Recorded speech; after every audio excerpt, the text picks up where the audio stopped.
Okay, so Jay has this question. He wants to know how he can animate a line, I assume on a graph, it does a graph, and reveal the path over a period of time. So let's try and do that today. Okay, I'm going to try to snap a picture of this graph here. Not very elegant, it's just the graph, but it'll do. So I will do a screen capture. And a little out of view of my image here, but I'm going to do a rectangle. And so all I want is a picture of the graph, just like that, or however your graph looks. And that gives me one. And then the next thing I'm going to do is I'm going to, there we go, no line color. And we say OK. And if I click off of it, I have absolutely nothing. So now I will take a second snapshot.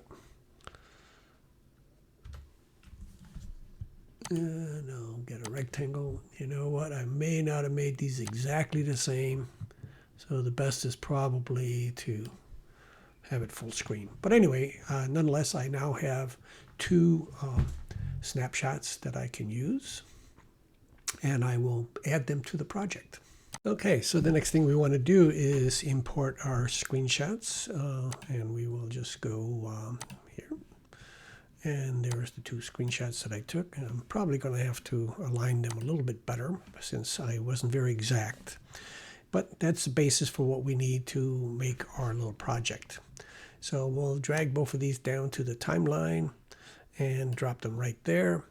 And then we will take actually the one and insert it over the other. That is one on track 1 and the other one on track 2. See if I can make this a little more clear here. Okay, so I don't really know how well I line these two up, but I can crop them and I can do things to make them look the same. In order to do that, though, I'm going to have to change the opacity of one of them. And transparency is really what that means. So if I make this, and if we take a look up here, we can see how well you can see I didn't really match up the numbers that well. So I need to adjust the location of this picture in order for these things to look the same. So we'll make it so that we can kind of see a little bit of both pages. And it appears that the lighter one is the background there, the one with the graph on it. Now we can scale them down. Scale down the X. It's pretty close. I'm sorry for this kind of mess up, but the only valuable part of this lesson is the fact that we are learning a little bit about scaling. Now we're scaling the Y to kind of line things up. All right, it looks fairly good. I can tell that it's not exact because the series doesn't line up, but that doesn't really matter.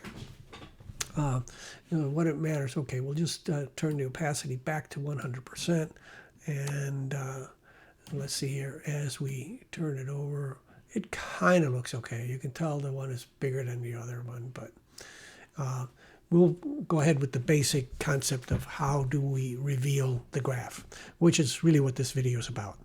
So we want to make sure that we're back to frame 1, and then we want to double click on this so that we can go over here in the edit panel and we go to the mask. And what we want to do is there are several different types of masks that we can do, and we just want to use this linear one. So we're going to double click on that. We've now added it to here. And you can see we can reverse which side. And we basically want it in this motion here. And what we want to do is we want to cover the entire scale. So we will move it just like that over to here. And then what we will do is we will add a keyframe to that position. And now what we're on is we're on the mask. We're not on the image. We're on the mask. And we will set a keyframe on the position. And we're really only concerned about the x-axis, but we can just hit an X there and, fill in the keyframe.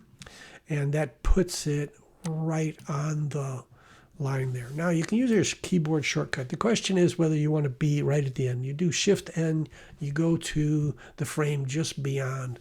If you go back, let's say you want the final journey to be visible for a little bit, you might want to end the scrolling or the revealing of the data a little bit further up. And so we could, for example, here, so that for the last few seconds, it will be static and people can see the entire journey. Okay, so at this point, we need to add another time frame, but we want to change the position of our mask again, not the picture. And we do that, and we can either like just go like this and just keep rubbing our mouse button across this. I guess it'd be better if we could see the mask, I guess.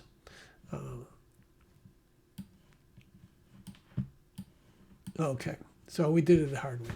The other way is to just get the mask and drag it over. But there we go. Now we just go back and we play it. Okay, let's go to the home. Okay, so we play it and zoom, it's going pretty fast. If we wanted this to be longer or slower, we could drag out the width of each of the pictures. So there we go. And as long as this bottom picture is longer than the top picture, you won't get into any trouble. But making it longer, we could now move this keyframe down to here, for example. So now it's a longer period. And by being a longer period or time, the journey will be slower. And there you can see this is much slower. And that's all there is to making a timeline appear. Of course, you have to do a better job lining your two pictures that I did. And you can kind of see here as it's revealing that the lines are off a little bit. And that's only because I didn't do a good job of making identical images. So I hope that's worked for you. And that's going to be the end of this episode.